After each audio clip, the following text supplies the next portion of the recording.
Teori kognitif Lev Vygotsky.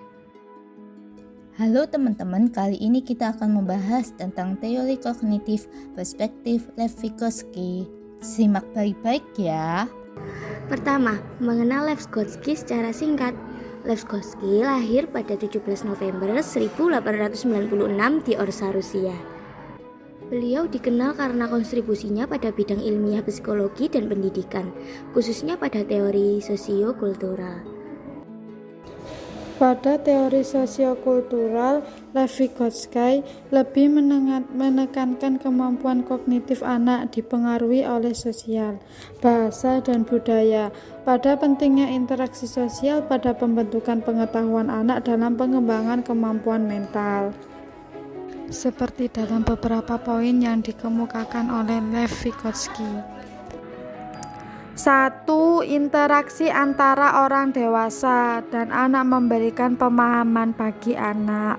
Anak belajar melalui interaksi dengan orang dewasa yang memberikan pengetahuan, nilai, dan cara berpikir yang membantu perkembangan kognitifnya. 2. Budaya mempengaruhi perkembangan kognitif anak. Nilai, kebiasaan, dan keyakinan budaya tempat anak tumbuh membentuk cara berpikir mereka, belajar, dan memecahkan masalah. 3. Scaffolding. Pemberian bimbingan awal atau pertama pada anak, lalu anak akan dibiarkan melakukan sendiri seiring dengan kemampuan yang berkembang secara bertahan.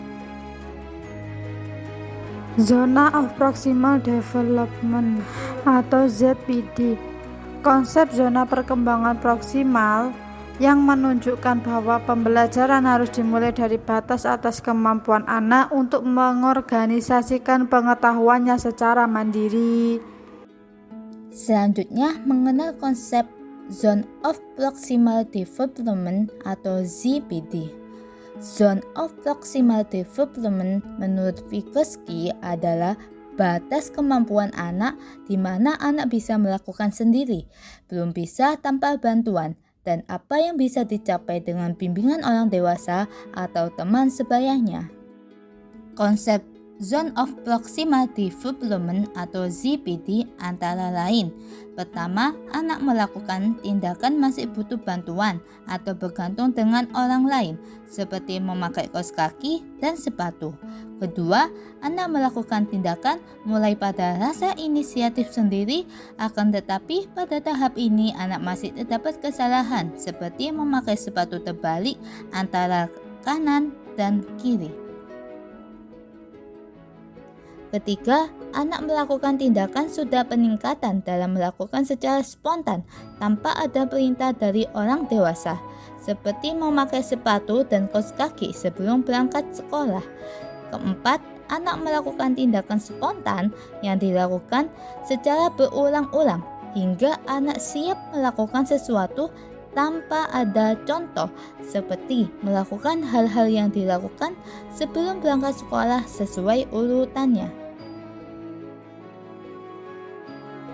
Implementasi teori kognitif Lev Vygotsky. Pertama, memberikan tugas yang berbeda pada setiap anak. 2. Menggunakan pembelajaran yang kolaboratif dan komparatif. 3. Menggunakan teknik scaffolding. 4. Memberikan kesempatan anak untuk menyelesaikan tugasnya sendiri.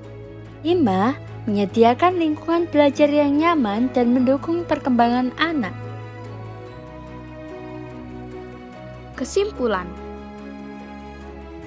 Perkembangan kognitif adalah suatu proses perkembangan berpikir, yaitu kemampuan individu untuk menghubungkan, menilai, dan mempertimbangkan suatu kejadian atau peristiwa. Proses perkembangan kognitif berhubungan dengan tingkat kecerdasan atau intelijensi yang menandai seseorang dengan berbagai minat, terutama sekali ditujukan kepada ide-ide dan belajar. Nah, kalian sudah mendengarkan materi yang kami sampaikan. Mari kita berkenalan dengan kelompok kami. Siti Nurhaliza, Ananda Siska Pratiwi, Bening Fristi Santoso, Nailatul Izzati Zahra Munasib, Audilana Jelanur Arafah, yang terakhir Habibah Kuntum Latifah. Selesai sudah materi yang telah kita sampaikan. Sampai jumpa di materi selanjutnya. Bye bye.